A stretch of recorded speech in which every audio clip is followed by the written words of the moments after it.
ಕಲಬುರಗಿಯಲ್ಲಿ ಇಂದು ವೀರಶೈವ ಲಿಂಗಾಯತ ಸಮಾಜದಿಂದ ಜಗತ್ ವೃತ್ತದಲ್ಲಿ ಬೃಹತ್ ಪ್ರತಿಭಟನೆ ಮಾಡಲಾಯಿತು. ಕಲಬುರಗಿ ಕೋಟ್ನೂರ್ ಮಠದ ಹತ್ತಿರ ಇರುವ ಸಂವಿಧಾನ ಶಿಲ್ಪಿ ಡಾಕ್ಟರ್ ಬಿ.ಆರ್. ಅಂಬೇಡ್ಕರ್ ಮೂರ್ತಿಗೆ ಅವಮಾನ ಮಾಡಿದವರಿಗೆ ಬೇಲ್ ಮಾಡಿದ ಹಿನ್ನೆಲೆಯಲ್ಲಿ ಅನೇಕ ಹಿಂದುಳಿದ ಯುವಕರು ಆ ಯುವಕನನ್ನು ಹಿಗ್ಗಾಮುಗ್ಗಾ ಥಳಿಸಿ ಹೆಣ್ಣು ಮಕ್ಕಳಿಗೆ ಅಗೌರವ ತೋರಿ ಹಿನ್ನೆಲೆ ಆಕ್ರೋಶ ಹೊರಹಾಕಿದ್ದರು.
ಈ ಸಂದರ್ಭದಲ್ಲಿ ಅಧಿಕಾರಿಗಳಿಗೆ ಮನವಿ ಪತ್ರ ಸಲ್ಲಿಸಿ ತಪ್ಪು ಮಾಡಿದವರಿಗೆ ಶಿಕ್ಷೆ ನೀಡಲು ಕಾನೂನಿದೆ.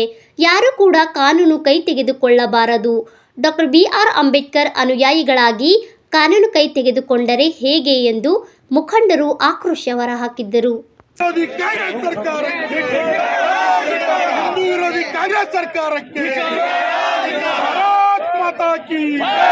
भारत माता की जगत ज्योति बसवेश्वर महाराज जय श्री राम जय श्री राम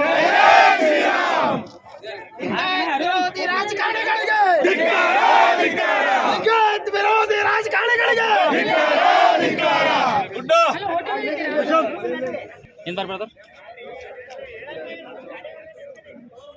ಮಾಲಕ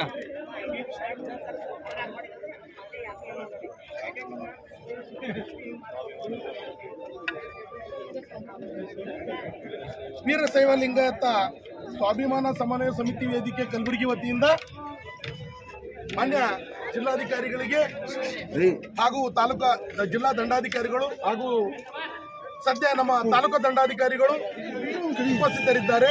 ಅವರಿಗೆ ವಿಷಯ ಕೊಟ್ಟೂರು ಡಿ ಗ್ರಾಮದ ವೀರಶೈವ ಲಿಂಗಾಯತ ಸಮಾಜದ ಪರಿವಾರದ ಮೇಲೆ ಆಗಿರುವ ದೌರ್ಜನ್ಯದ ಕುರಿತು ಖಂಡಿಸಿ ಕೃತ್ಯವೆಸಗಿದವರ ವಿರುದ್ಧ ಕ್ರಮ ಕೈಗೊಳ್ಳುವ ಕುರಿತು ಮನವಿ ಅರ್ಜಿ.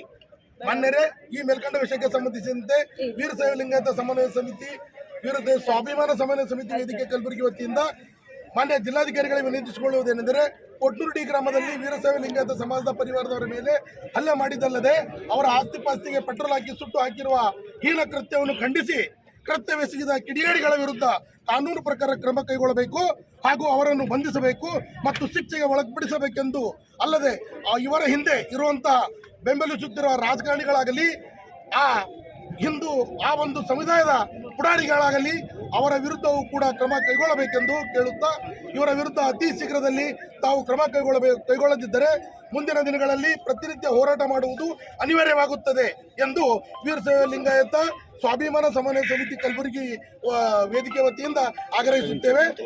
ಹಾಗೂ ಸಂತ್ರಸ್ತರ ಮನೆಗಳಿಗೆ ಸೂಕ್ತ ರಕ್ಷಣೆ ನೀಡಬೇಕು, ವ್ಯವಸ್ಥೆ ನೀಡಲು ವ್ಯವಸ್ಥೆ ಕಲ್ಪಿಸಿಕೊಡಬೇಕೆಂದು ಕೋರುತ್ತೇವೆ. ಅದಲ್ಲದೆ ಬಂಧುಗಳೇ, ಇತ್ತೀಚಿನ ಕಮಲಾಪುರ ಮಣ್ಣಿತಂಡೆ ಆದಂಥ ಘಟನೆ, ಕಮಲಾಪುರ ತಾಲೂಕಿನ ಲಾಡಬುಗುಳಿ ಗ್ರಾಮದಲ್ಲಿ ಅಲ್ಟ್ರಾಸಿಟಿ ಪ್ರಕರಣಕ್ಕೆ ದಾಖಲಿಸಿದ್ದು ಹೆದರಿ ಗ್ರಾಮದ ನಿಖಿಲ್ ಪೂಜಾರಿ ಎನ್ನುವಂಥ 25 ವರ್ಷದ ಹುಡುಗ ಆತ್ಮಹತ್ಯೆ ಮಾಡಿಕೊಂಡ ಘಟನೆ ನಮ್ಮ ವೇದಿಕೆ ಖಂಡಿಸುತ್ತದೆ. ಇನ್ನು ಮುಂದೆ ಈ ರೀತಿಯಾಗದಂತೆ ಸರ್ಕಾರ ಹಾಗೂ ಜಿಲ್ಲಾಡಳಿತ ಕ್ರಮ ಕೈಗೊಳ್ಳಬೇಕೆಂದು ಈ ಮೂಲಕ ಕೋರುತ್ತೇವೆ.